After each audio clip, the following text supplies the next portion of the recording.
In this video, I'm going to go ahead and top stitch the bottom panel of my fanny pack. And I'm going to be careful because it is a curve, so that can be a little bit tricky to sew on.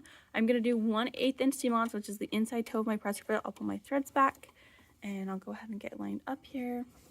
So again, that's the inside toe of my presser foot, and I'm trying to sew on my bottom panel. So for me, right now, this right here, this inside toe, and that seam right there, that's what I'm trying to line up so I can sew around the bottom panel. So I'll go ahead and back stitch first,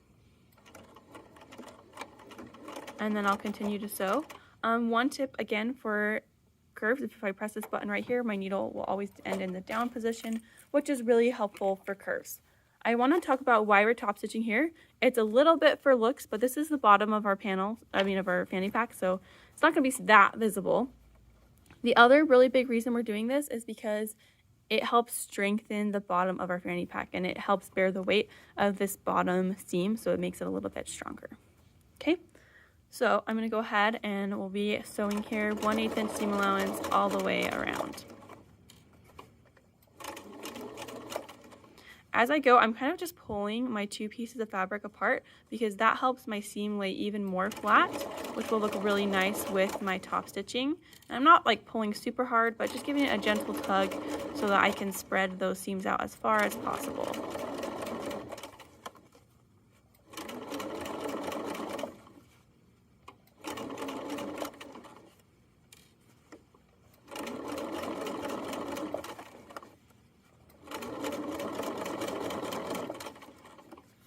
As I go, I can always check back and make sure I'm doing a good job.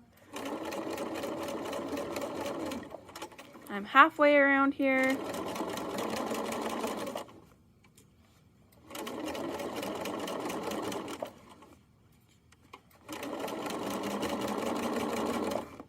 Coming back to the curve now, so it gets a little trickier. Just really watch yourself on the curve, keeping that fold seam, I guess, lined up with your inside toe for that 1/8 inch seam allowance.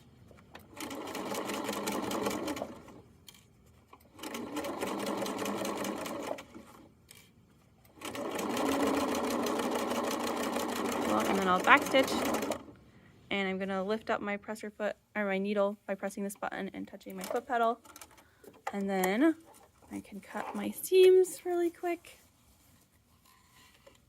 Always want to cut our seams because that's what makes things look professional, and we don't want to get our threads. We should always want to cut those threads. It makes it look professional, and we don't want them to get caught in our zipper. So now if you look through here, I have my nice top stitching done and I'm ready to move on.